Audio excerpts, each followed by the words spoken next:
Битола, градот на конзулите и на манаки, некогашен центар на Пелагонија, град на филмот и уметноста, денеска се соочува со невработеност, загаден воздух и иселеност. Младите бараат спас надвор, старите чекаат остварување на ветувањата. И кога после толку години ниту еден градски татко не успеа да ги реши проблемите, битолчани одлучија да свртат нова страница и за прв пат избраа жена градоначалник. Довербата ја доби Наташа Петровска, угледен професор и граѓанин. Очекувањата од неа големи колку незините ветувања дека во Битола повторно ќе има живот за сите, а таа храбра и смела веќе тргна во борба со предизвиците. Вели ке действувам со сите сили и улоги, за остварување на амбициите и ветувањата не постои пол и професија. Ова е моментот од кој што ќе се почне малку поинаку да одат работите, меѓутоа со побрза динамика, за да тоа таложење кое што се случувало во сите изминати години всушност колку максимално е можно побрзо би се реализирало кон подобрување на состојбите. Битолчани, иако изневерени многу пати, сепак дадоа подршка за промена и подобар живот. По 12 години повторно имаат надеж дека некој ќе успее да им ги реши проблемите. Но кога ќе ги прашате кои се, велат им нема крај. Големи се колку Пелистер. Битола му треба многу поправки да се напреди градот. Заостанат е назад од сите градови.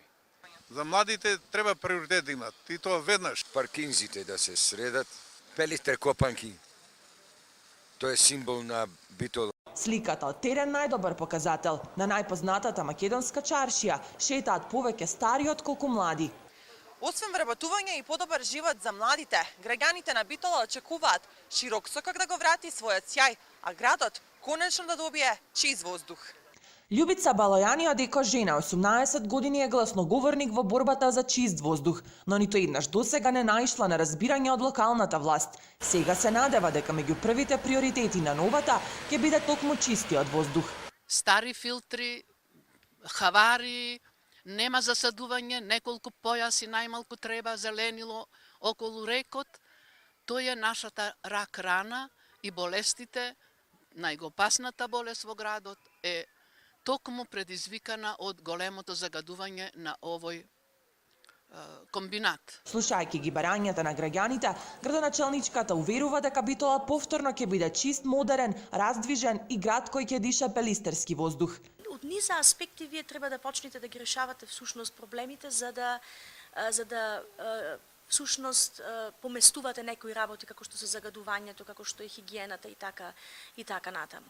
Долга е, мислам, дискусијата за оваа проблематика, меѓутоа веќе е почнато да се работи. Петровска мандатот го доби со убедлива победа од скоро 10.000 гласа пред својот против кандидат. Градоначалничката фотелја ја наследи од Владимир Талевски, кој со градот претходно раководеше 12 години.